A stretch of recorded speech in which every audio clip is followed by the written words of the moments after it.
আসসালামু আলাইকুম রহমতুল্লাহ। আশা করি সবাই ভালো আছেন। সকাল সকাল একটা ভিডিও আপ দিচ্ছি একটা বিষয়ে শেয়ার করার জন্য যে পৃথিবীতে ফ্রি বলতে আসলে কিছু নাই।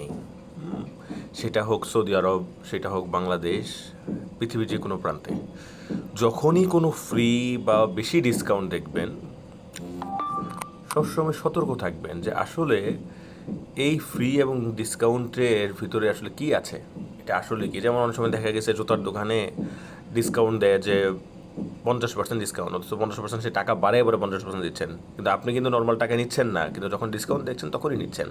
বা এটা কোয়ালিটির সমস্যা হতে পারে, যাই হোক। এনিওয়ে, তো যেই বিষয়টা নিয়ে আসলে শেয়ার করতে চাচ্ছি, দেখুন, দুইটা হাজি গেছে তারা উমরা করতে। এখন উমরা করার মধ্যে দুইটা বিষয় আছে, একটা হচ্ছে শর্ট স্টে ভিসা, একটা হচ্ছে লং স্টে ভিসা। লং স্টেটা হচ্ছে ইকামাদারি দিয়ে, মানে ইকামার উপরে ভিসা হয়। আর শর্ট স্টে তো আমরা এখান থেকে সব কনফার্ম করে দিই, একদম গাড়ি থেকে শুরু করে যাবতীয় যা লাগে সব আমরা এখান থেকে কনফার্ম করি। ট্রান্সপোর্ট কস্ট যা আছে এটা ম্যান্ডেটরি যে আপনার এয়ারপোর্টে নামলে আপনাকে একটা মাস্ট বি ট্রান্সপোর্ট নিতে হবে। এখন আপনার যদি নুসুকের গাড়ি থাকে, পরিচিত কেউ থাকে, আপনি সেইভাবে নিতে পারেন। অথবা আপনার যদি ট্রান্সপোর্ট পরিচিত কেউ না থাকে, আমরা সেক্ষেত্রে সহযোগিতা করি, আমরা ট্রান্সপোর্টের ফিসটা নিয়ে আপনাকে গাড়ি কনফার্ম করে দিই।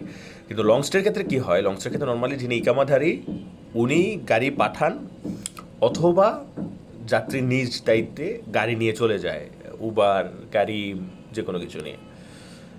তো আমার এই দুই হাজির ক্ষেত্রে যেটা হয়েছে, ওনারা নর্মালি উবারেই যাবেন বা গাড়ি খুঁজতেছেন, যেহেতু ইকামাদারি ভিসা, তাদের জন্য কিন্তু আসলে ওইরকম প্যাকেজের মতো ম্যান্ডেটরি না যে আমাকে গাড়ি মাস্ট পে নিতেই হবে। ওকে, তো ওনারা যখন খুঁজতেছেন, কেউ একজন এসে, সরকারি ওখানে কোনো কর্মকর্তা যারা আছেন, এসে বলছে যে তোমার গাড়ি কোথায়। বলছে হ্যাঁ গাড়ি আসতেছে, বা আমি গাড়ি সার্চ করতেছি। তখন তারা বলল, কেন তুমি গাড়ি আনবা, তোমার তো ফ্রি কার আছে। তো স্বাভাবিকভাবে এটা শোনার পর আমাদের হাজিদের মধ্যে একটু হয়েছে যে যেহেতু আসলে একটা গাড়ি, যেহেতু জেদ্দা এয়ারপোর্ট থেকে মক্কা গেলে আমার 250-200 রিয়াল খরচ হবে, তো তার থেকে ভালো আমি ফ্রি গাড়িতে যাই, সমস্যা কোথায়। তো ইতিমধ্যে তখন আমার সাথে যোগাযোগ করা হয়েছে যে এরকম এরকম ওরা বলতেছে 200 ফ্রি গাড়ি। তাই বলছে যে না না, ফ্রি গাড়িতে ওঠা ভুলেও যাবে না, এটা হচ্ছে একটা ভয়ঙ্কর ফাঁদ। কিন্তু ততক্ষণে ঘটনা ঘটে গেছে, ওরা গাড়ি কল করে ফেলছে, জোর করে গাড়িতে উঠাই দিছে এবং গাড়ি থেকে নামাই দিছে। ওকে, মানে গন্তব্যে পৌঁছাই দিছে আর কি।